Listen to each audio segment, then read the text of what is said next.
So 6,000 కోట్లతో 5 లక్షల మంది యువతకు స్వయం ఉపాధి పథకాలు, యువత కోసం రాజీవ్ యువ వికాసం అంట. గత దశాబ్ద కాలంగా యువ వికాసాన్ని విస్మరించిన బీఆర్ఎస్ ప్రభుత్వం మార్చి 15 నుంచి ఆన్లైన్ ద్వారా దరఖాస్తుల స్వీకరణ, ఏప్రిల్ 6 నుంచి దరఖాస్తుల పరిశీలన, లబ్ధిదారుల ఎంపిక, జూన్ 2న ఎంపిక చేసిన లబ్ధిదారుల మంజూరు పత్రాలు పంపిణీ. మీడియా సమావేశంలో డిప్యూటీ సీఎం బట్టి విక్రమార్క వెల్లడి. నిన్న ఈ పథకాన్ని లాంచ్ ఎక్కడ చేశారో తెలుసా?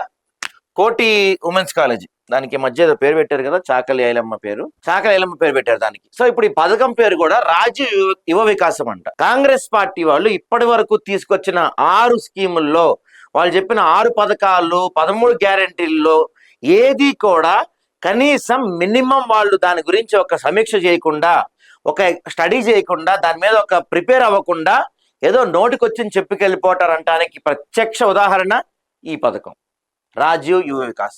ఇందులో ఇంకో హైలైట్ ఏంటంటే, మనం అడిగాం ఆయన బట్టి విక్రమార్క గారిని, ఏం సార్ మరి మీరు చాకలేలమ్మ స్ఫూర్తితో అంటున్నారు, రాణి రుద్రమదేవి స్ఫూర్తితో అంటున్నారు, అది అంటున్నారు, ఇది అంటారు, మరి మీ పథకాలన్నిటికీ తెలంగాణ వాళ్ళ పేర్లు పెడతా ఇంకెవరు లేరా తెలంగాణలో? మీరు వచ్చిన తర్వాత మీరు ఇచ్చిన 6 గ్యారంటీల్లో 13 హామీల్లో ఒక్కదానికైనా తెలంగాణ వ్యక్తి పేరు ఏదన్నా పెట్టారా?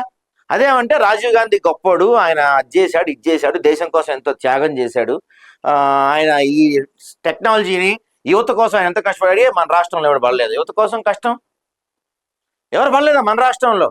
చాకలేలమ్మ లాంటి వాళ్ళు, రాణి రుద్రమదేవి ఎంతో మంది ఉన్నారు కదా స్ఫూర్తి తెచ్చుకునే వాళ్ళు. మరి మీరు వాళ్ళ పేర్లు పెడతానికి ఎందుకు నొప్పి మీకు?